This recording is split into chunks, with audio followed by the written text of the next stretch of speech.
As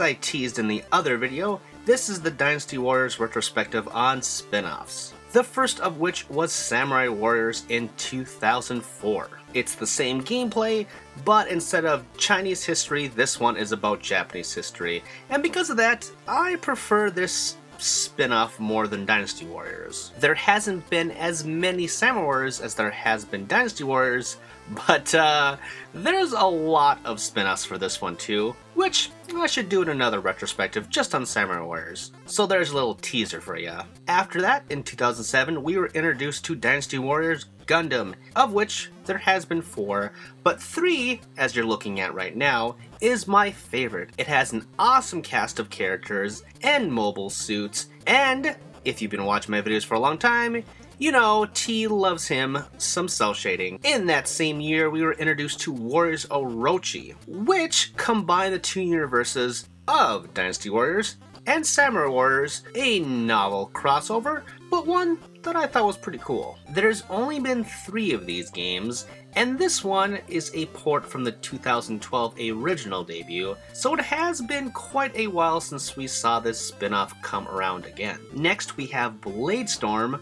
Again, same year. This time it was a European take on the franchise, and it was actually more of a strategical RPG than it was just a blatant hack and slash RPG where you're going around fighting hordes and hordes of enemies. Technically there's only been 1 game, but there was an enhanced expansion called Bladestorm Nightmare, which included the original game and this weird alternate timeline where there was monsters and magic and all that fun stuff, and that version came out in 2015. Jumping ahead a little bit, we have Fist of the North Star, Ken's Rage, which came out in 2010. I liked the idea of making another anime spin-off, but I really wasn't that familiar with Fist of the North Star, plus the controls are super clunky, and I think it's just an outright ugly game. The next anime treatment was given to One Piece, with Pirate Warriors, premiering in 2012, and the last game to come out was in 2015,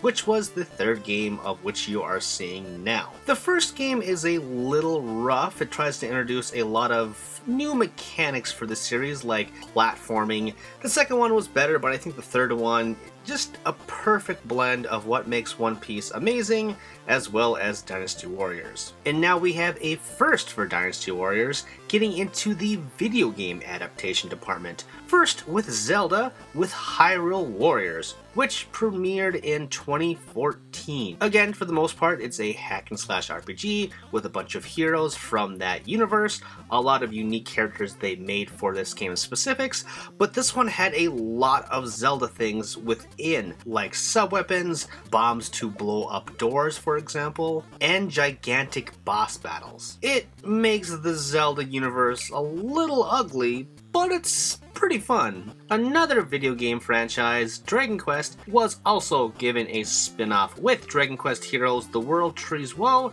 and The Blight Below in 2015, and the second game just came out this year, and it's fantastic. The first game was kind of a tower defense kind of aesthetic of fighting all these classic monsters from this series with more RPG elements, and this one's more of an open world, not really going into the tower defense that much, and it's more classic Dynasty Warriors, although there are targets that you need to protect and whatnot, but it's a really awesome game, and it looks fantastic. The characters look kind of like they're molded out of clay. It's very weird, but I like it a lot. In that same year of 2015, we also got Arslan, the Warriors of Legend. Think of this game like a Middle Eastern anime approach to Dynasty Warriors, and that's what the game is. Pretty great, and the anime is pretty great too. Another anime premiered last year in 2016, and that is Takun Titan, and I think that might be my favorite anime adaptation of all time. It perfectly emulates exactly what this series is all about, and it's just so amazing. I love it so much, and it's the most different out of every single game they've